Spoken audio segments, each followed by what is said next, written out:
And welcome to the Pick Six podcast. Katie Mox and Will Brinson here, joined by a gaggle of our friends, Jason Canfora, Emory Hunt, and Alex Selelnick, aka Propstarz. It is a full party today for our preseason betting preview. If you missed the last episode, Brinson, BQ, and Lige broke down the win totals for the NFC South and the NFC North. You can catch that episode on our YouTube channel or the audio version wherever you get your podcasts. Go ahead and hit the subscribe button so that you don't miss another episode, and give us a like or a comment while you are at it. All right, fellas, today we are giving likes and leans for week 2 of the preseason. It's a lot of games. There is 16 games and there is 5 of us. So let's skip all the pleasantries and just get right to it. First, we're going to talk about some quarterback battles that are going on. It wouldn't be preseason without a 49ers quarterback battle, right? So let's start there. Last week, the Niners backups were absolutely owned by the Raiders. Trey Lance started the first half, looked shaky, which is somewhat to be expected. Sam Darnold looked better, which is also to be expected. Shanahan said the plan is to flip that this week. They're going to have Darnold start in the first half and then go to Trey Lance in the third quarter. You're not expected to see Purdy, I don't think, or any of the other starters. Shanahan doesn't normally like to do that. SF only scored 1 touchdown last week, and it wasn't even really a touchdown. It was a dropped interception that was picked up by Dwelly.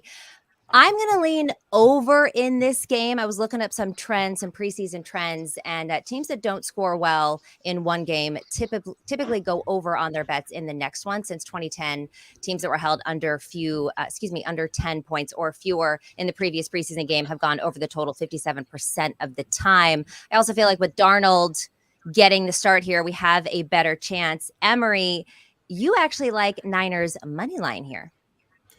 Yeah, because I feel like when you have a quarterback competition, you're going to get sustained quarterback play all throughout the game. So whether you like Darnold or like Lance, having both guys out there competing for a starting job kind of helps everyone else around them. They say rising tide raises all boats. So for me, them going into the fourth quarter with a guy that wants to show that he can be the starter after coming off that performance against the Raiders, I think bodes well for the chances to win late. So I like them on the money line. Look, the team in the Niners have the most, like they have more quarterbacks. Like when you start talking about the quarterback depth, you've got 3 guys who are, you obviously Brock Purdy's not going to play, but you have like Trey Lance and Sam Darnold who are gonna be aggressively trying to look good and trying to win this QB2 job, and it matters. And like the coaching staff wants them to play well, so I think that makes sense.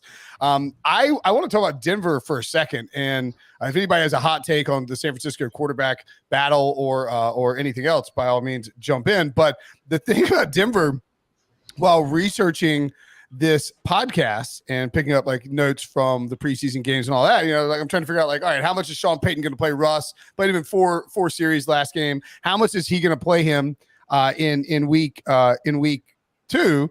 And I come across a headline on technically SI.com, SportsIllustrated.com, the sports magazine of record for basically everyone's friggin' childhood.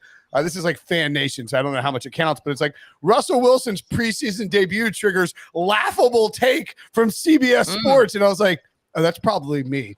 And yes, sure enough, it was me. I read an article after the first performance. It was like, is Russ washed? And I wasn't saying Russ is washed. It was just like, I didn't think Russ looked that great personally in the first week of the preseason. I thought that there were many things that you could nitpick about him.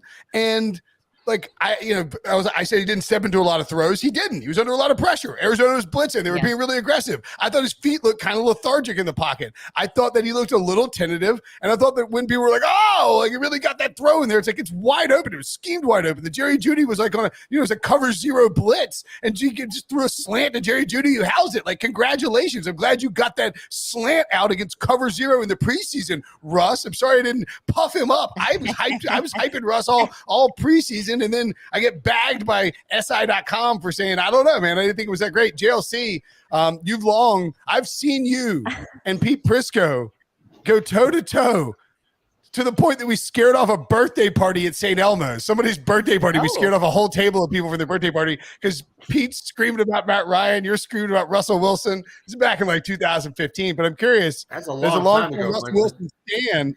What do you think about expense accounts and stuff like that back then? I know, right? Yeah, we were. Days. I feel like Prisco, not only and I, not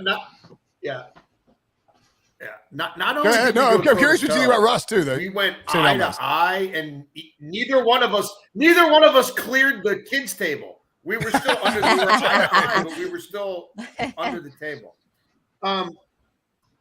Look, I'm on the sidelines on this one. I need to see more of this whole Denver thing. I don't even want to make a $5 bet on this one. The thing that I'm most intrigued about in this game is the conspiracy theory out there that Kyle Shanahan's trying to get Trey Lance killed, which I find myself like oddly sort of I find myself compelled. Like I found myself like going back and rewatching a little bit, like not a lot, but like a little bit when it was on the other night for the 15th time on NFL Network. Like,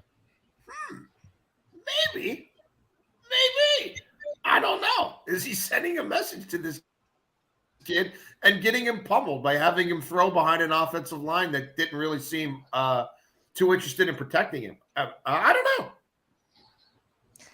I don't think he's trying to get him killed. I'll go ahead and say that. I have read those conspiracy theories as well. And I read one that said that Shanahan is purposely trying to make sure that Trey Lance isn't the starter. And for me, I'm just like, if Trey Lance was good and was the starter, that would make everything good in San Francisco because that's exactly what they wanted when they drafted him. So it doesn't make sense. But anyways, that's neither here nor there. If people were like, how can you start Brock Purdy over Trey Lance? He's been so great. He's been fantastic. That would be the best problem in the world. And that's the Oppo problem that they have.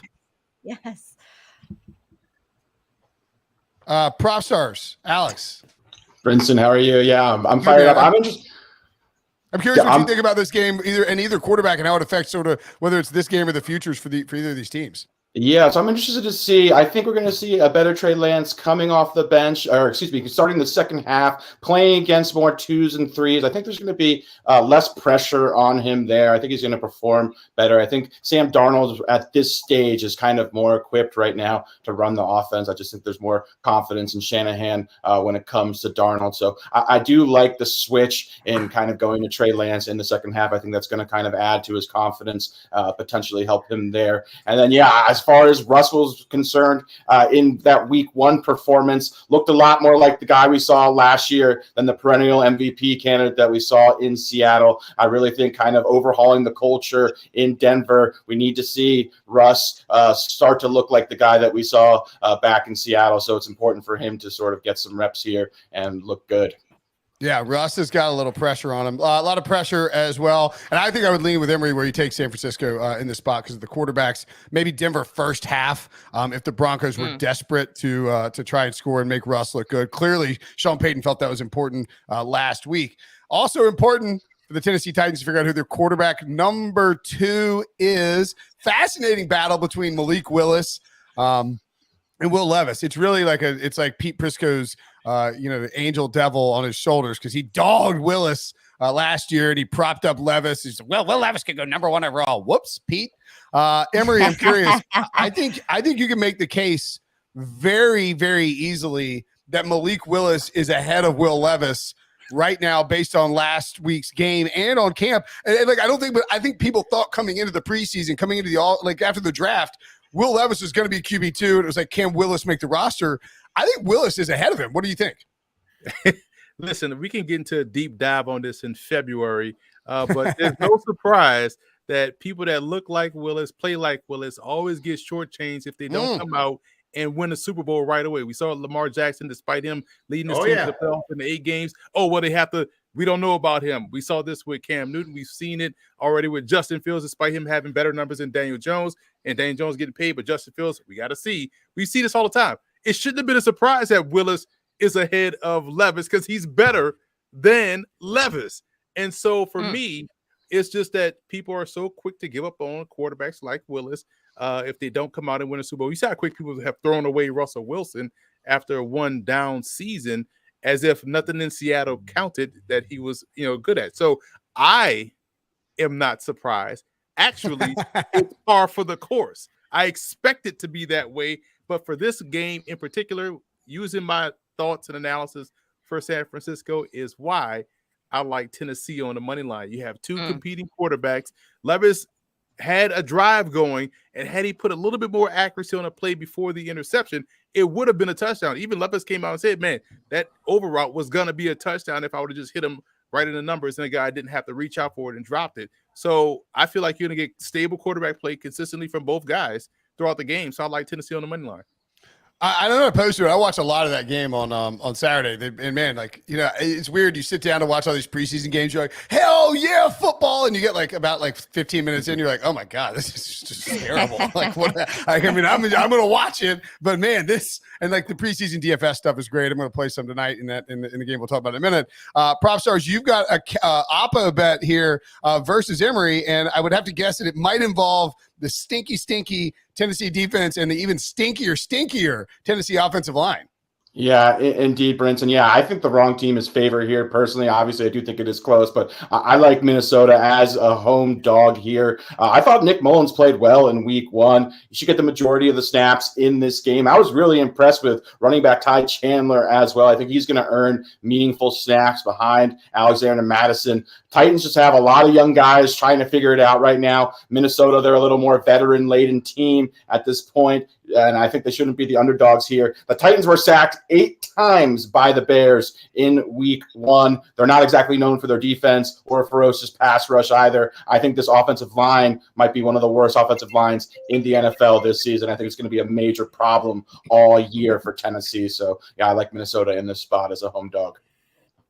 All right, moving on. We're going to look at the Bucks and the Jets. Obviously, another quarterback situation or battle will be the Buccaneers. Nobody's got a bet on this game, but Kyle Trask should start based on Todd Bowles' comments before the preseason began, with Baker Mayfield coming in for relief. John Wolford could get a majority of the action again. I mean, he had 17 attempts in week 1. Baker had 9. KT had 10. JLC, Baker can probably lock up the starting job with either a bad KT performance or a good outing. What's your take on this battle?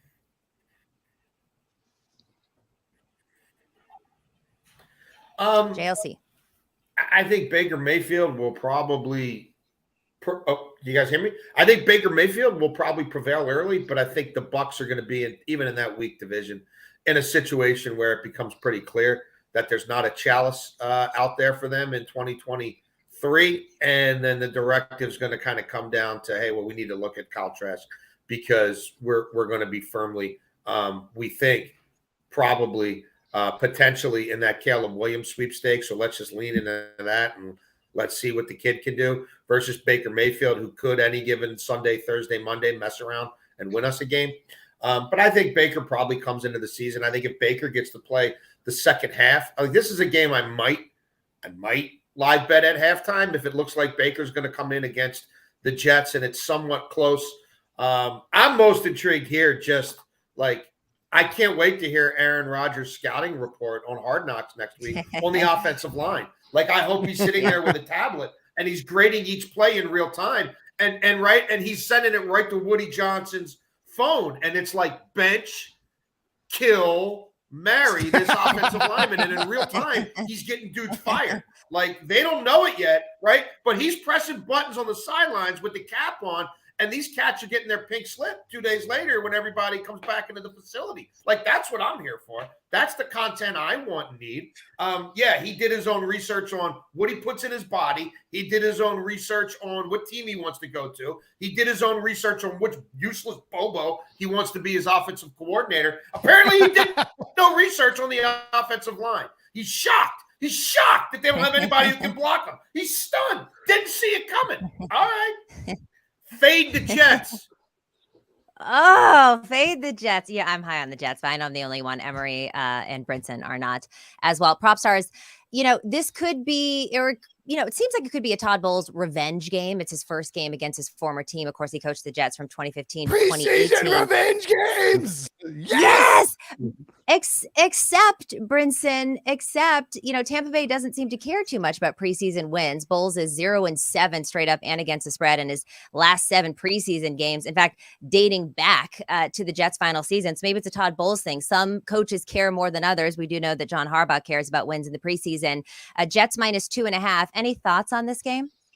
Yeah, I think it's going to be tough sledding for this Tampa Bay offense. I have no doubt that Bowles will have this Tampa defense playing well, fired up. But yeah, just looking across the offense, Russell Gage out for the season. If you look at this depth chart after Mike Williams, Chris Godwin, there is just not a lot of depth on this Tampa Bay offense. Also, could not run the ball whatsoever last year. Averaged 75 rushing yards per game. That was nearly 12 yards fewer than the team that was 29th in rushing. So I just have so many question marks for this Tampa Bay offense heading into the season, already with significant injuries. I think it's going to be a really, really long year. I just think this offense is really going to struggle to score points all year.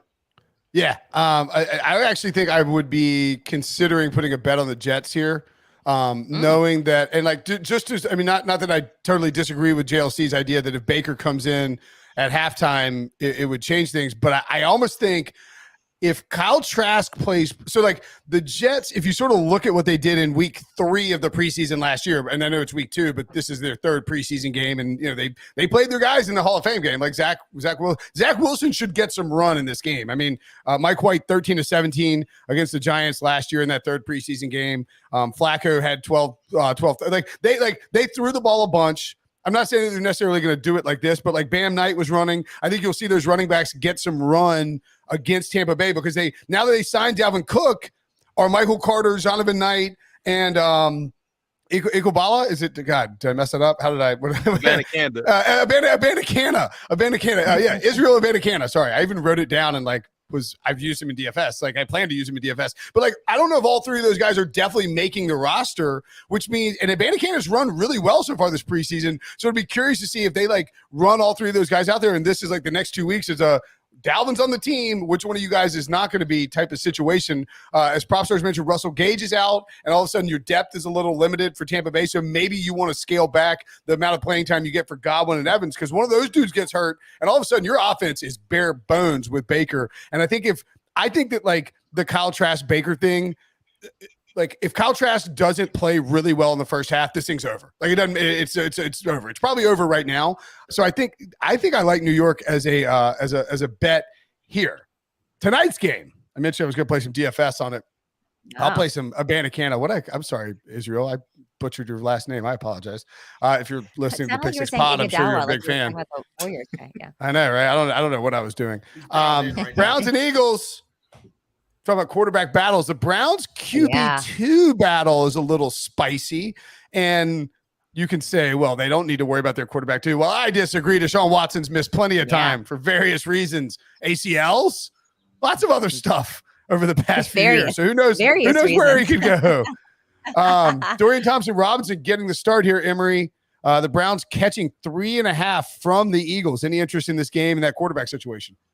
Yeah, DTR is approaching America's quarterback status. So when you go back and look at who has reached that, you have, Jameis Winston, you have Taylor Heineke, you have Chris Strebler for a minute. You have guys that just perform well in the preseason and really just elevate their status. And he's played exceptionally well to where he has put Kellen Mond on notice that, hey, man, you have to either ship up or ship out.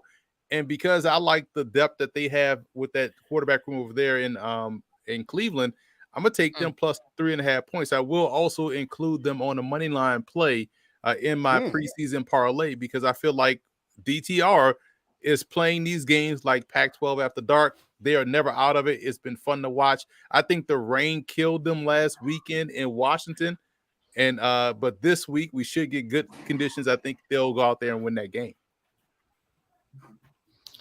Yeah, I'm actually really interested in the Eagles' running back situation, looking at kind of how their depth chart is playing out. I think it's very unlikely they go into the season with 5 running backs. You've got Rashad Penny, DeAndre Swift, Kenneth Gainwell. Those 3 are guaranteed roster spots. And then you have Trey Sermon, who's got a ton of buzz throughout training camp, going against Boston Scott. I know Trey Sermon, who I always in San Francisco, always hearing about how he was going to make a big impact. But yeah, a lot of buzz, not a lot of production. But the Eagles seem to really like Trey Sermon. They seem to think he's going to be sort of a short yardage goal line back. Boston Scott has had quietly a good career as an Eagle. He's been incredibly productive against the Giants 2 times a year. So it's hard for me to imagine the Eagles carrying 5 running backs and then sticking Boston Scott on the practice squad. But Trey Sermon certainly getting a lot of buzz. I'll be paying very close attention to that running back depth chart and this game. I think we'll answer some of those questions tonight. That's a great point. I actually think I wanted to bring up the Eagles running backs, but then I get PTSD because Trey Sermon has cost me no less than $30,000 in best ball entries over the past 5 years and in general. And in fantasy, I'm pretty sure. Yeah, I don't want to talk about him anymore. But yes, you're right. Trey Sermon. I love Trey Sermon. He's gonna have a breakout year when I have nothing to do with him. I'm sure. All right, let's take a break. When we come back, Bryce Young got beat up in week 1. How will the Panthers offensive line hold up in week 2 of the preseason? We'll tell you next.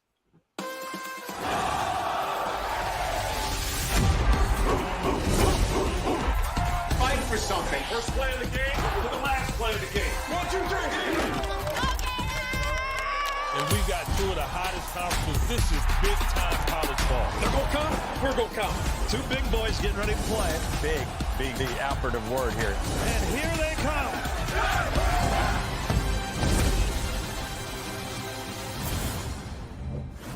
The Carolina Panthers got Bryce Young out on the field in week 1. And I thought Bryce Young looked really good if you're just evaluating what he did. His footwork was great. He ran through his progressions, which was even really well, which is even more impressive given that he was under siege. Bryce Huff got a lick on him. Jermaine Johnson got a lick on him. Solomon Thomas got a lick on him. Everybody got a lick on Bryce Young. He still got some passes off. And I think, you don't like to see a guy get hit, but there's this weird, Bryce Young needs to take some shots. That's what we need to see in week 1. Can Bryce Young survive a football hit? It's yeah, dude, he can survive being hit. He's a football player. He went first overall. He's not like a tiny little. He's not like from 30 Rock. Remember avian bird syndrome? He doesn't have like bird bones. He's not gonna die because he takes a hit. Alex, I'm curious. This Carolina offensive line. What are your thoughts on maybe this week? What it means for them? For the long haul and how much concern you have with Bryce Young futures and how they'll look this week. Yeah, I have some concerns. I would agree with you, Brinson. He did, if we're just judging Young outside of the supporting cast, I thought he did play pretty well, all things considered, under siege for much of those snaps that he was on the field. But yeah, just looking at the supporting cast for Bryce Young, that's where I think it's going to be really problematic heading into the season. Adam Thielen cannot separate at this stage of his career. I don't know if he's going to be in the league next year personally. DJ Chark can't stay on the field. And then we're counting on a rookie in Jonathan Mingo to sort of serve as the number 1 wide receiver. So I just think it's going to be tough sledding for Bryce Young. Offensive line definitely looks like it needs to play with a little more continuity, and they're just a ways away. So, yeah, I think it's going to be tough for Bryce Young, especially early in the season as they kind of get going and sort of develop him. By the way, I would point out that I'm playing the under 39 on this game. Yeah, go ahead, Chelsea. If I was going to do anything here, I might do the under as well. The Giants are playing some people at skill position players that at skill positions that I don't think have any future in this league. And if blitzing is no longer taboo in the preseason, and it seemed to be all the rage in what I guess is technically week 2 because the Hall of Fame game is week 1, then nobody blitzes more on this planet than Wink Martindale. And so if that's allowed now and he wants to get his yayas out and test a rookie quarterback right here who got, if he wants to make some of his D linemen and linebackers feel good about themselves watching the tape from last week, then if I was doing anything here, I might lean into the under.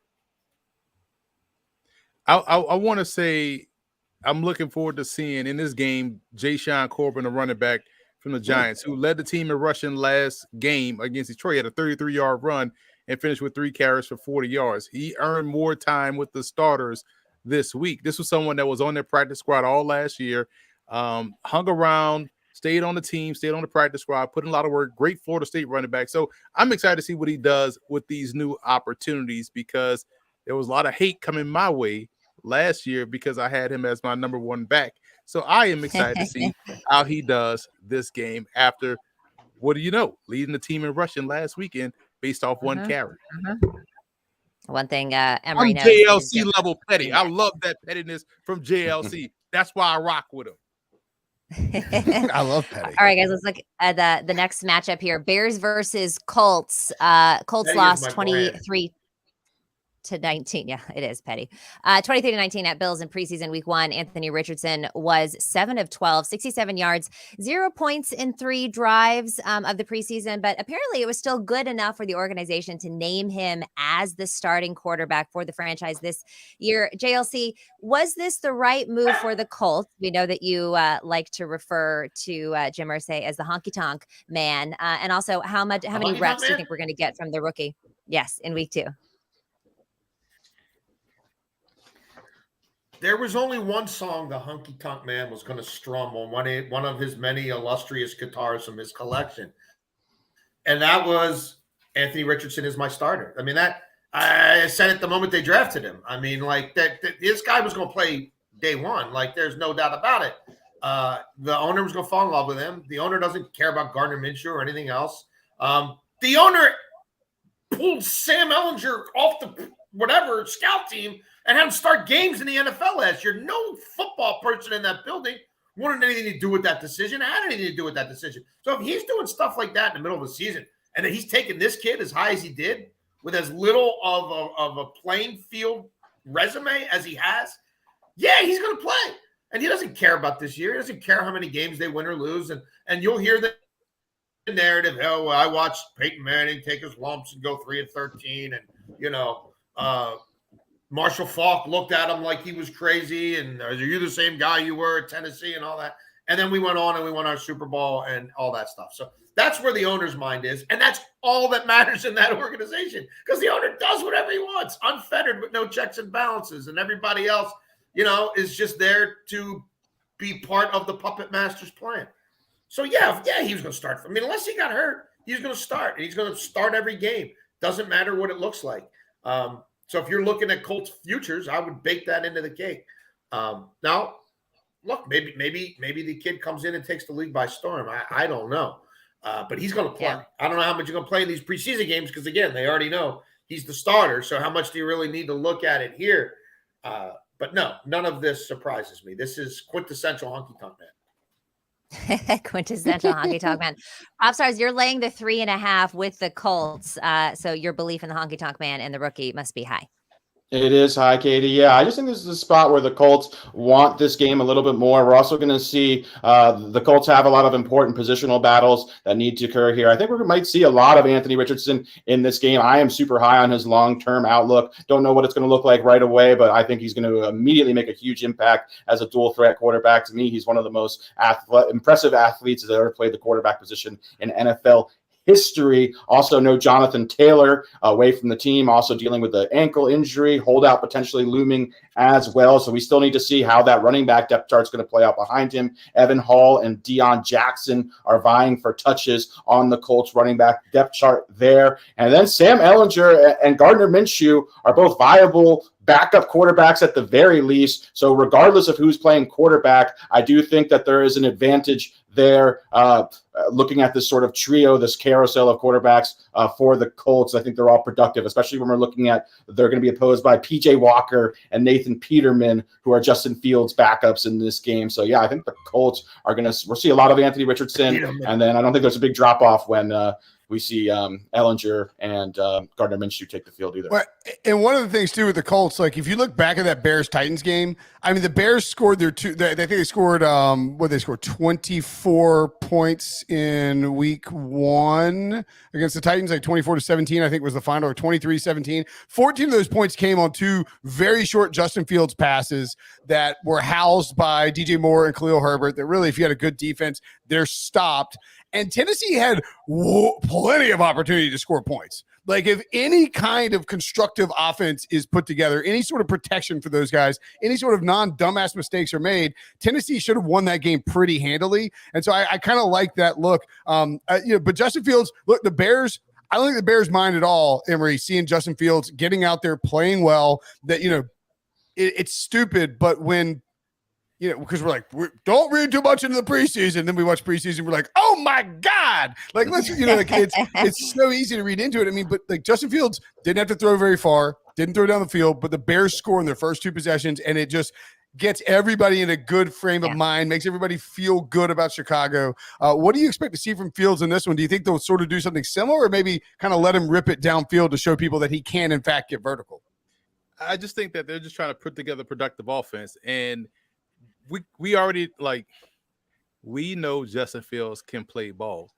And the problem for the Bears last year and this year, you notice the whole smoke of the short passes took over the entire weekend and narrative, talking about Fields and yards per air yards, all that nonsense, whatever. But quiet as kept, the Bears defense needs to have that smoke on them. That's going to be the question mark this season. So I know Justin Fields could play. Some people out there may have to see it before they saw it already, but we already know he's talented. So that's not a question. Whether or not this Bears defense can stop anybody or get pressure, let's see if they can put together back-to-back performances of getting pressure on the QB. To me, that's where the smoke needs to be. And everybody loves Gardner Minshew until he gets out there and plays. He's not good. That's the biggest thing about it. Oh, one more thing. Everybody wants to make it about Jonathan Taylor. The reason why we keep screaming Jonathan Taylor is because when you pair an athletic quarterback with a great tailback, greatness happens. They're going to have ridiculous yards carry average. Chris Johnson, Warwick Dunn, and there's a reason. But when you have the athletic quarterback, any back is going to be solid in that regard. People think Gus, and it's not a knock. I'm not saying this is hate. This is just straight talk. People think Gus Edwards is elite. No, he just plays next to Lamar Jackson. You put Gus Edwards on any other team that doesn't have Lamar Jackson or a guy like Lamar Jackson, he's averaging 3.5 yards a carry. With Lamar Jackson, he's averaging 5 yards a carry. But you think if you put a great back with that guy, great things will happen. Yeah, it's interesting when you say about the defense, because I feel like for so long, Chicago's identity was their defense, and that's going to be something that's their problem this year. Moving on to the next game, Bengals versus Falcons. Bagels. I would like a bagel. Bengals are 6.5-point dogs against Atlanta. Nice, yeah, it would. I got these, not to divert here. I will get into this, but we got plenty of time. Nothing to cover. I got these low-carb bagels. And I kept reading reviews and everyone said they taste like bagels. They do not taste like bagels. And I'm not going to trash the brand, but so maybe that's why I've got bagels on the brain. What do they taste like? Not to divert 2.0, but this is just like a hot take. What do they taste like? Napkins? Cardboard. They taste like cardboard. Yeah. You know what an underrated condiment is? And I love it. And people don't talk about it as a condiment. I love using it on a bagel with turkey and lettuce, tomato, not dollop, like a little swath of hummus on that. Oh, I like that. Yeah. Though that's cream good. cheese, obviously great in that spot too, with the bagel and the turkey and whatnot. But yeah. So you're doing like a sandwich, like a daytime sandwich with the bagel. A daytime sandwich, yeah. Because I mean, it's really more lunchtime than it is like now. Like if you're doing like a bacon, egg, and cheese, then I want like an herby cream cheese like on that as well with the bagel. Ooh, okay. Yeah. I will say for a sandwich, I do like a little Chick-fil-A sauce. You can get them now at Target. That's really good. Anyways, talking about the Bengals, they are 6.5-point dogs against Atlanta. This line suggests that Cincy will not be playing their starters. They have lost 5 of the last 6 preseason games, including the 36-19 loss to the Packers in week 1, but they are 4-0 against the spread in their last 4 road preseason games. JLC, you are taking the points with Cincy. I am. I think this is an overreaction to the Green Bay game, which I loved Green Bay in that spot last week. And I like Green Bay a lot this week as well that we'll get to. But like Trevor Siemian has been in the league for a while. Like I don't think Trevor Siemian's going to pee down his leg against Atlanta's backups. And yeah, I like some of what I saw from from the Bengals. We know that they lost their safeties. I really like Dax Hill. And again, I'm not sure how much he's going to play in this game. But I just am not really buying the Falcons in general. I don't know if they play Ritter more here. If they do, I'm totally fine with that. I think he'll make a mistake or two. And you look at some of these spreads, you look at how close these games usually are and how much of a coin flip they are. And to me, this screams out more like, oh, well, the Bengals kind of sort of got blown out last week. And so this is one of the heavier spreads in the league. I like Cincinnati to keep this game a little bit close. I like Cincinnati's depth in some key spots a little more than Atlanta's. And again, if it is a whole lot of Simeon, if Simeon plays the first half, I think Simeon will lead a couple of scoring drives. Yeah, the one thing I'd be a little curious here. I think you're probably right in terms of the overreaction, and like I don't think we're going to see a ton from the Falcons. I mean, the Falcons put up 19 points against the Dolphins last week. Like they're not. This is just. I don't think it's a Falcons offense that's interested in being high flying. Desmond Ridder probably not going to see a ton of action. It could be Logan Woodside the entire time again. They just didn't play their starters last week at all. The one thing I worry about is even with Simeon, like, are they worried? I don't know. Like, people are like, should they be worried about their backup quarterback being healthy? That's like the only thing I worry about. So I mean, but I agree with you. I think it's probably an overreaction. That's a huge spread for a preseason line. I'm not going to take the Falcons. I am going to take a look at the Dolphins and the Texans game though, because CJ Stroud here. I've been high on the Texans. CJ Stroud, a lot of good, a lot of bad against the Patriots. I tend to think that there's a case, Alex, that it wasn't all CJ Stroud, although his footwork was choppy at best. He didn't really set his feet well. He looked certainly perplexed by some of the defense he saw. But it may have been a factor of the protection wasn't great. And Bill Belichick appeared to be kind of a jerk in terms of what he was throwing at CJ Stroud in the preseason. Belichick, kind of, people talking about his job a little bit. I don't think he would mind a free win. You throw some junk, like a fake nickels, or fake quarters package with like a safety creeping down on CJ Stroud, you're probably going to get an easy interception. And he did that. So you were kind of interested here in the Texans laying 3 against the Miami Dolphins in the Laramie Tunsil revenge game.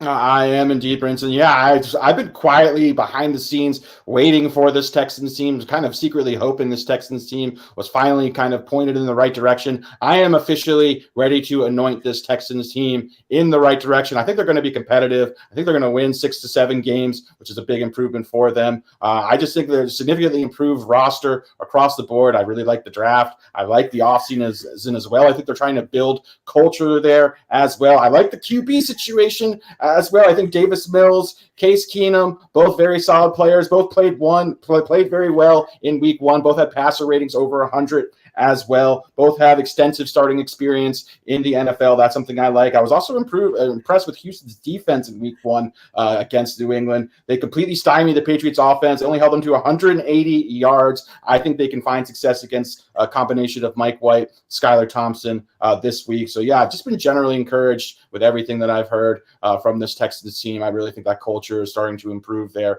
and they're going to be competitive this year. I think this game means more to them than it means to Miami, which is a reason that I think it's a good spot to back the Texans. Emory, this is a fun one for me because we've got Mike McDaniels versus D'Amico Ryans. How aggressive do you think either coach is going to be, given that they're friends and work together with the Niners?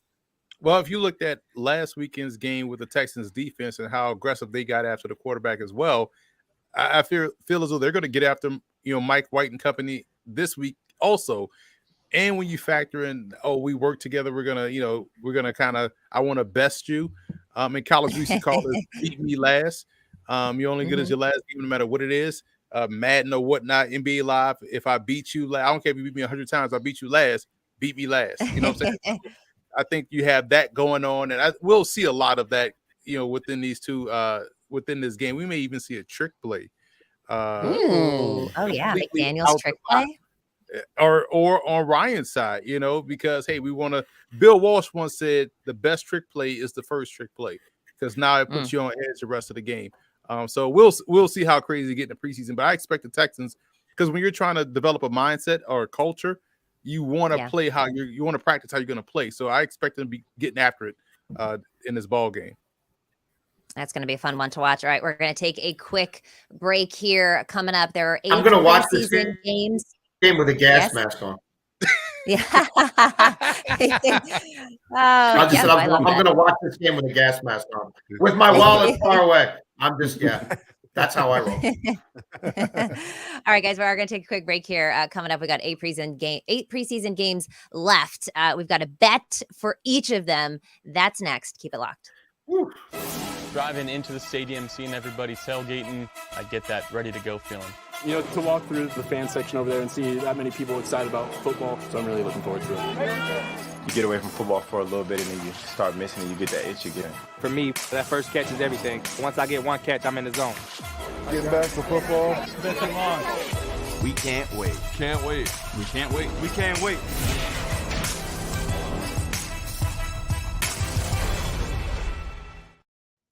All right, welcome back on the Pick Six podcast. We have a full house today previewing week 2 of the NFL preseason. Brinson, Mox, JLC, Emory, and Propstarz. If you haven't already, go ahead and hit that like and subscribe button for us. All right, y'all, it's time to bet the rest, starting with the battle of the big cats. And by the way, anybody just jump in here if you have some analysis that you would like to give. Everybody's got like one bet on each one, but if somebody has like something pressing that they want to add on to it, throw your hand up and dive in. But Mox and I are like determined that we're going to keep this under X amount of minutes, and we're like kind of on track. So exactly.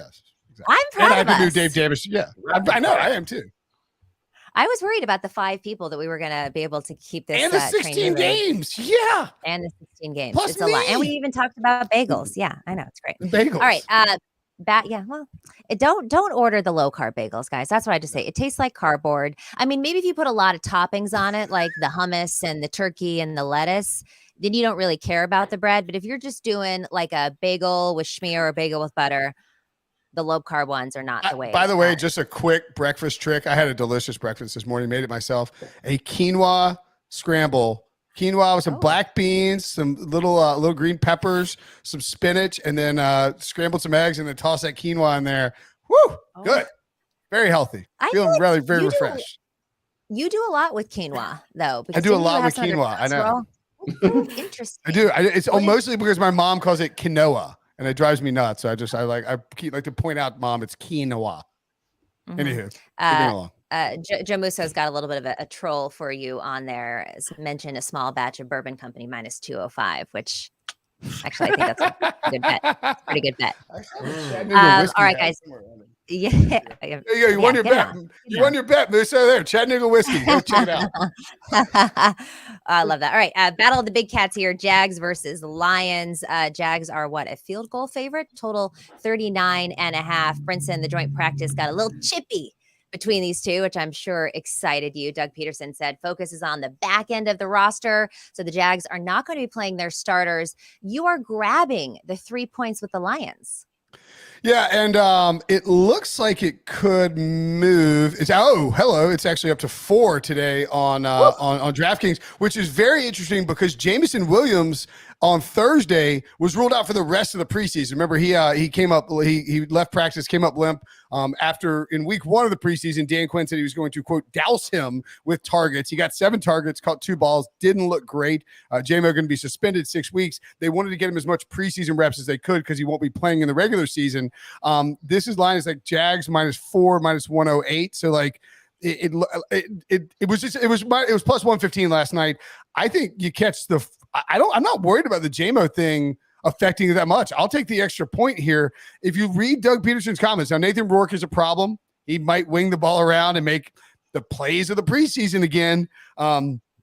But I think that you're going to see the Jaguars really. Again, he said we're going to focus on the back end of the roster, and I just don't think they're going to be as aggressive in terms of playing their guys. So I'm going to take Detroit. I'm going to take Detroit plus the 4 because I got a free point 4. as of today. Yeah, 4. I'd say that's one where you're like, I'm glad I'm getting the extra point, but I don't like the fact that it moved a whole point after I made my pick in the opposite direction because that makes me think somebody else knows something I don't. I feel like in preseason, though, it is good to kind of follow the money too, because the sharps have much more information than we do about these things. So if you do see a lot of line moves, it is good to pay attention to that. But well, the Jameson Williams thing, legitimately, like if he hadn't gotten hurt, they were going to feed him as much as possible to try and get him all these reps and get him all these targets. And against the Jaguar secondary that's will be willing to backups are willing to give up points. Like there's a decent chance he caught a long bomb. And it's like when you got an over under 39.5, there's it's just not that hard to flip it like that. So I think Jameson Williams is probably worth a whole point to a preseason game. Agree. Bills and Steelers, he said, reading the rundown. Emory, the Bills, the Bills. I know. I was like, why isn't anyone talking? The Bills catching 2.5, actually down to the Bills were this is flipped completely. The Bills are now favored by 2. The Bills are favored by 2. Look, we put this, we didn't slap this together this morning, folks. We're prepared. And Emory had taken the Bills on the money line. They were plus 120. So I mean, you talk about plus 120, we'll grade it as such. But worth noting that the Bills are now minus 142. Wow, what a flip. Explain, Emory, how you caused this line to flip completely and why you like the Bills catching the first time. Yeah, not the first time he's flipped the line. Yeah. Well, this is why I keep my foot on their necks the whole time, right? 'Cause this is what really burns my grits, guys. Like notice all offseason is Justin Fields the guy. This man threw 17 touchdown passes, ran for over 1,000 NFL yards in the season, and we're still wondering if he's the guy. We have to wonder if Malik Willis is going to get beat out by Will Levis, is this a Kenny Pickett take? Bourbon Bortles, you know what I'm saying? Bluegrass Bortles, right? So what you haven't heard is anything about Kenny Pickett, who has thrown 7 touchdown passes, 9 interceptions, 6.2 yards an attempt. That's damn near handing the ball off. Like, but again, it's the hypocrisy bubble we live in, because for him, they'll say, oh, he was 7-5 in the starter. If you look at, the last couple of games, he was 5-1. But when you bring up Justin Fields' real NFL stats against real NFL teams, they'll say, well, they were 3-14. Oh, so now the win-loss record is a quarterback stat. But when you're talking about Mr. Kenny Pickett, it isn't. You know what I'm saying? So that's the problem I have. That's why I will never let them rest. With that being said, I do like Matt Barkley. I love the way Barkley plays. He thrives whatever role he's given in. I remember covering the game when they played the Jets and Josh Allen got knocked out the first series of the game. Barkley came in through a long, deep touchdown pass. And anytime he's been asked to play in Buffalo, he has played well. The line just moved live, by the way. It's down out of Buffalo minus 1.5. I like that. I like it. Jumping on the screen. They're watching the podcast because they know I'm on the next. So yes. I wish I would have taken Buffalo plus the 2.5 yesterday. Well, I took the money line because it was even more value because I like to put it in a parlay. I think they'll beat Pittsburgh because after you get Kenny Pickett, you have a drop off at QB play. Although Mason Rudolph is solid, I feel like this is going to be a Mason Rudolph, Matt Barkley game. It's going to be a competitive, high level preseason game because that's the reason why I went with Pittsburgh last, because I like their depth over Tampa Bay. I just like Buffalo's defense, and I like Buffalo's defensive depth, and I like Buffalo's quarterback a little bit more so than Pittsburgh. So I'm taking them on the money line. Yeah, I'm with them. Definitely, Katie. Yeah, I'm with Emory here as well. I like Buffalo in this spot too. I would agree with Matt Barkley. He has really good command of this Buffalo offense. I have a lot of confidence. Looking at the Steelers offense, a lot of question marks. I also agree regarding Kenny Pickett. I think this Pittsburgh offense is going to struggle this year. I also think the roster is very top heavy. I don't think there is a lot of depth. I think they suffered some key injuries, both on the offensive or defensive side. They are in for a long year. Wouldn't surprise me to see the Steelers actually finish last in that very competitive division as well. So I like Buffalo in this spot, though. For anyone listening to for anyone listening just the audio version, we got Ryan Wilson in the chat, absolutely trolling Emory. Of course, Ryan Wilson is a big Steelers fan. He said, "Somebody give Emory somebody give Emory a drug test." That said, I do like Matt Barkley. My man is high as a kite. And then he said, we're talking preseason Rudolph here. Is solid. Traps, rip off your Emory mask. Shout out to Chris Papasso. Here's rebuttal. Oh, and I'm about to fly up to wherever Ryan lived in the Syracuse. And look at Will diming him out. Like Will diming him out gave me exactly. I'll give you his address. You want his address? I'm going to knock on his door and rough him up right there on the front porch in front of everybody. I would actually pay money to see that. So maybe we'll have to set that up on a later podcast. All right, moving on, guys. The Chiefs are over a touchdown favorite. Well, they were last night. We'll see what the line is reflected today over the Cardinals, coming off a tight loss to the Saints. JLC, bad teams are usually good preseason bets. Last season, the worst two teams in the NFL, the Texans and the Bears, both went 3-0 during the preseason last year. Underdogs also typically a good bet. They hit it 54% against the spread in the last three preseason. The Cards are projected to be the worst team in football. So are you grabbing these 7.5 points? I am. Let's make money off them now. I know that there's people out there looking at Andy Reid and how he's handled games before, and Mahomes might play a lot. Mahomes isn't playing more than a half of this game. And frankly, if he plays a half of this game against the Cardinals, it's stupid because the Chiefs' backups in practice give him better competition. But for Arizona, this is their Super Bowl. You've got a young coach there trying to prove a point to his owner. They're trying to prove a point that they can look like an effective offense without Cliff Kingsbury and Kyler Murray holding them back. They will play this game to win, and 7.5 is just way too many points for me.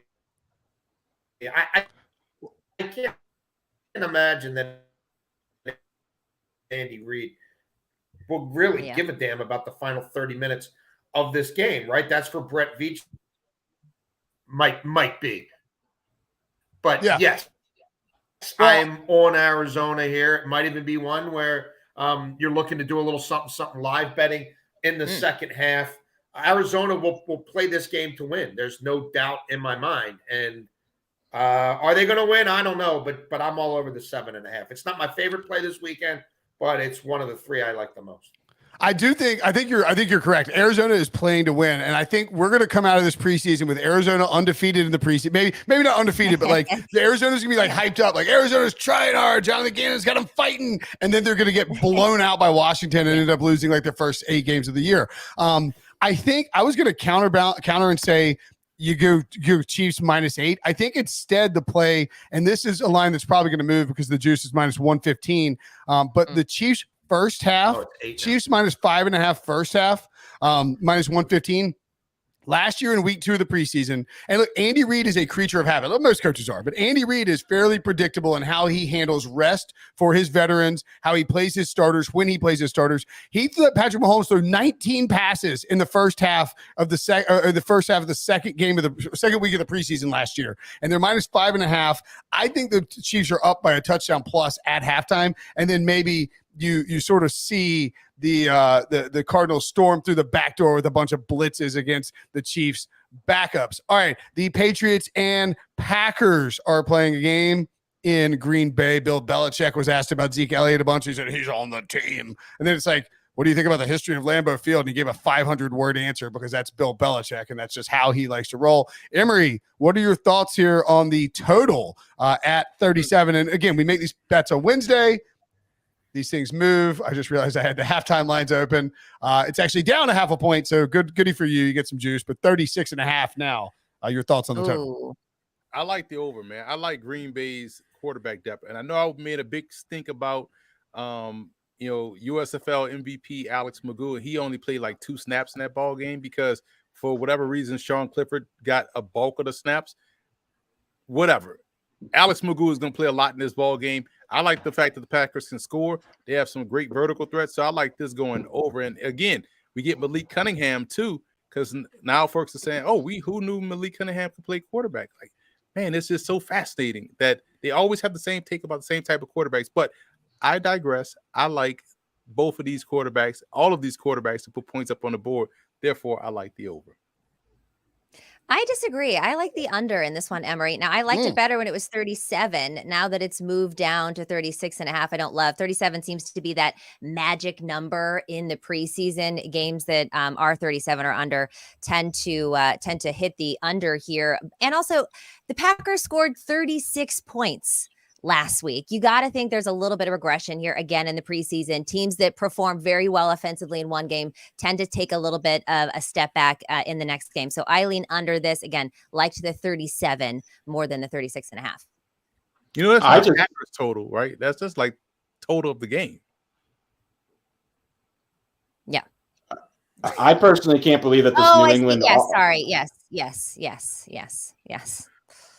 I'm still scratching my head regarding this New England offense. Somehow, in my opinion, was the slowest offense in the NFL, and then added a player that actually made them even slower in Ezekiel Elliott. I think Ramondre Stevenson ran the fastest 40 time of any skill position player on the Patriots. So, yeah, I think that Zeke might be a thorn in Ramondre's side all season long, especially looking at Ramondre's season-long props. Brinson, I know we had that touchdown over. I know. I hate it now. It feels so bad right now. Same here. I like those as well. But yeah, Zeke is going to, I think, vulture a lot of those goal line touches, unfortunately. JLC, are you on the Packers plus the points here?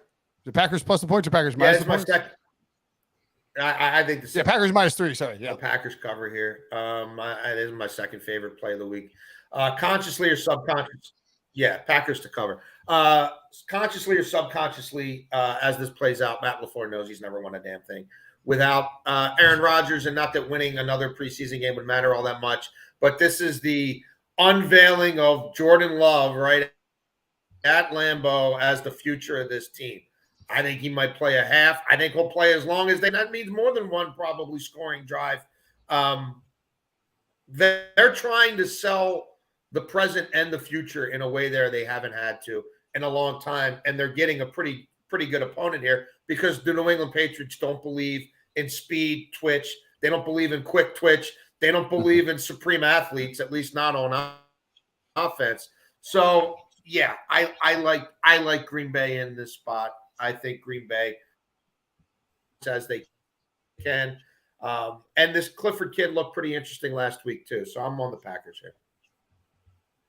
All right, moving on. Raiders versus Rams. The Raiders are laying 3.5 against the Rams. Aiden O'Connell saw a big run last week against the 49ers. He was 15 of 18, and he looked really, really sharp. McVay clearly played more key players this year than he did last season. Stetson Bennett should see a good run here. Brinson, Raiders put up 34 on the Niners last week. What do you think about this game? Yeah, let's go rapid fire here because we got like 4 games to cover, and we the bagel talk blew our blew our timing out of the water. But I will never criticize bagel talk or Ryan Wilson and Joe Musso jumping in the chat talking about Bourbon and Mason. Yeah. Rudolph, the Raiders -3.5. I like this here. I actually like the over 2. I mean, Stetson Bennett was chunking the ball all over the place, and Aiden O'Connell looked awesome in this game. Like, I mean, you're talking about 2 guys who can solidify themselves, I mean, as backup positions, but also like in situations where you have quarterbacks who have been hurt a lot in recent years, Jimmy Garoppolo and Matthew Stafford, these guys can end up seeing meaningful snaps in the 2023 season if they keep playing well in this preseason. Give me the Raiders -3.5, and I'll tack on the over 39.5 as well, Katie. Go ahead. Sorry. Oh, that's okay. All right. So Chargers and Saints. Saints are 3-point favorites over the Chargers. Andy Dalton didn't play in week 2 last year. So Derek Carr probably similar here, maybe just 1 to 2 series with the starters. Chargers don't really ever play their starters. Emory, you're taking the over 37.5 here. Yeah, if you watched the Chiefs last week, Shane Buechele and Chris Odokin moved the ball up and down the field against the Saints reserves. I'm a big Easton Stick guy with the Chargers. So this is not focusing on the starters. I just think the Chargers have so much depth at receiver, and Easton Stick has so much familiarity with this personnel. I like them to score, as I do like the Saints to score on the Chargers backups. I like the over here. JLC, you were going right back to the well from last week. You nailed it. The Ravens won, but they didn't cover. They barely snuck it out, and you think Washington, hyped up in their building, bringing the Ravens to town on Monday Night Football in the preseason, the money line, right? Yeah, I like Washington to win this football game, and this is my favorite play of the weekend. The Ravens, again, incredibly risk-averse, and since they last played, they had one really NFL starting corner on their roster, Marlon Humphrey. Now he's had foot surgery. Daryl Worley, who they're trying to convert from corner to safety, led their defense, and snaps played last week. These two teams practiced together 2 days this week. I know on the Washington side, they feel like guys like Mark Andrews were taking liberties, that the Ravens started most of those fights, and they have their first home game with this new owner on a Monday night. The place will be packed. These fans are so excited to exercise the demons that Ding Dong, the witch is dead. Dan Snyder no longer owns this football team. You have a Ravens secondary that if they had to play a real NFL game right now would be compromised. Now you've got some of their depth guys against Sam Howell, who that organization is out to prove can play. Washington will want to win this game. As much as people talk about Harbaugh and this streak, last week it took a 60-yard field goal from their guy, a couple of misses from the other team. The Eagles going for a 2-point conversion instead of an extra point to tie the game. All of that, right? And they still barely won. I got news for you. Ron Rivera ain't going for 2. Ron Rivera wants to win this game some way, somehow. They'll want to end that stupid streak. They'll sell it to their owner like that's some accomplishment. He doesn't know any better yet. And I also think if you look at Baltimore, the only time the offense didn't look horrific was with Huntley running it. Huntley hurt his hamstring in that game, hasn't practiced all week. You're going to see a lot of Anthony Brown, who came in and threw a pick 6. Josh Johnson, I like him, but he looked pretty washed the other night. And I do think Washington will play some of their starting D linemen, and then they'll get off. So I like Washington here to win this game outright. Absolutely. It's my favorite play of the weekend. The drive for 25 will no longer be alive. It's going to end right here. Live with the 24th straight. Baltimore, celebrate the 24th straight preseason wins because it's over. If it ain't broke, don't fix it. But fine, that's fine. All right, last but not least, the Cowboys versus the Seahawks. Starters didn't play in week 2 last year for the Cowboys. Seems to be that's going to happen again. Dak actually hasn't played in the preseason since 2019. Most of the projected starters for the Seahawks do not practice. Carroll played, I think, 5 last week. Drew Lock could see some decent time here, knowing how much he did play. He was 17 of 24 in week 1. It's a lot of points here. The Seahawks are laying 7, but I think I have to actually go with Seattle. I think they just have so much more depth, both offensively and defensively, compared to the Cowboys when it comes to their backup. So I could see this actually as a 10-point game with the Seahawks on top. Anybody else have a bet or a thought on this one? I never thought I'd find myself saying that, Drew Lock was very impressive last week, but I found myself very impressed with Drew Lock last week. I think the Seattle roster, top to bottom, is one of the best rosters in the NFL, Katie. I'm in full agreement with you. I think the depth that they've assembled as well is absolutely tremendous. So I do think they're a significant favorite compared to Dallas. I like them to cover by double digits as well. I wish we had a sound effect for a bonus bet because we could throw it out. That Emory's got one from... This is CFL. What is this? The USFL? The Edmonton Elks? Listen, it was fun. I've been crying for Trey Ford to start all season long because of his athletic traits. They finally started him last week against the number 1 defense in the CFL, Winnipeg. The first play of the game, they ran a zone read, and it was like the movie Necessary Roughness, where the entire defense followed Trey Ford, and the running back went 70 yards down the field for a touchdown on the opening play of the game. So Hamilton is banged up at quarterback. They're starting their 3rd string guy, 2nd straight start for Ford. Take them on the money line, or you can take them plus 5.5. I like Edmonton on both sides in this game. Tell them to bring me my money. That was actually perfect. All right. We did it. And just almost a minute 3 from Jason La Canfora, Alex Selelnick, Emory Hunt, Will Brinson, and myself. Thank you for rocking with us today. It was a pretty deep show. Make sure you join us next week for more NFL preseason coverage. We'll be diving into divisional and Super Bowl futures. Remember to like, comment, and subscribe on our YouTube page. For everyone listening to the audio version only, please download, follow, leave a 5-star review, and tell your friends to listen and watch